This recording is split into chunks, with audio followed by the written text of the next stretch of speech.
And then there's nothing more, monsieur. I returned to my carriage and went to sleep. And you met no one in the corridor?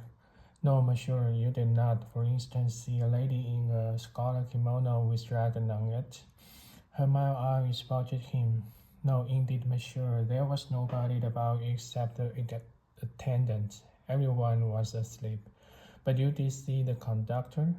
Yes, monsieur. What was he doing? He came out of one of the compartments, monsieur. What? Monsieur Book leaned forward. Which one? Hildegard Schmidt looked frightened again, and the Pyro cast a reproachful glance at his friend. Naturally, he said, the conductor often has to answer bell at 9. Do you remember which compartment it was?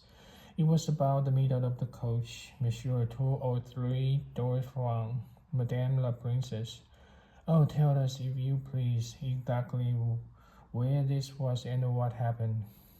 He nearly ran into me, monsieur. It was when I was returning from my compartment to that of the princess with the rug. And he came out of a compartment and almost collided with you? In which direction was he going? Towards me, monsieur. He apologized and passed on down the corridor toward the dining car. A bell began ringing, but I do not think he answered it. She paused and then said, I do not understand how it did. Pyro spoke reassuringly. It is just a question of time, he said, or a matter of routine. This poor conductor, he seems to have had a busy night, first waking you and then answering bells. It was not the same conductor who woke me, monsieur. It was another one. Oh, another one. Had you seen him before? No, monsieur. Oh, do you think you would recognize him if you saw him? I think so, monsieur. Pyro murmured something in Monsieur Book's ears. The latter got up and went to the door to give an order. Pyro was continuing his questions in an easy, friendly manner. Have you ever been to America, Frau Schmidt? Never, monsieur. It must be a fine country. You have heard perhaps of who this man who was killed really was, that he was responsible for the death of a little child. Yes, I have heard, monsieur. It was abominable. Wicked. The good God should not allow such things. We are not so weak as that in Germany. Tears had come into the woman's eye. Her strong motherly soul was moved. It was an abominable crime, said Pyro gravely. He drew a scrap of cambric from his pocket and handed it to her. Is this your handkerchief, Frau Schmidt? There was a moment's silence as the woman examined it. She looked up after a minute. The color had mounted a little in her face. Oh, no, indeed, it is not mine, monsieur.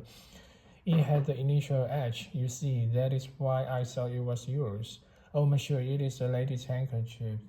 That's a very expensive handkerchief, embroidered by hand. It comes from Paris, I should say. It is not yours, and you do not know whose it is. Oh, no, monsieur. Of the 3 listening, only Pyro caught the nuance of hesitation in the reply. Monsieur Book whispered in his ear. Pyro nodded and said to the woman, the 3 sleeping car attendants are coming in. Will you be so kind as to tell me which is the one you met last night as you were going with the rug to the princess?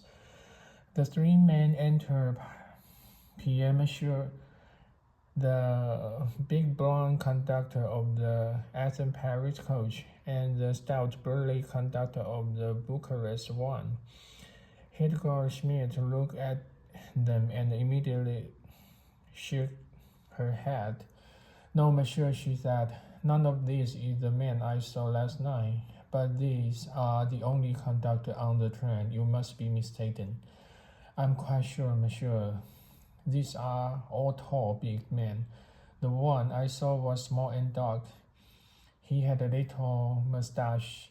His voice when he said pardon was weak and like a woman's. Indeed, I remember him very well, monsieur.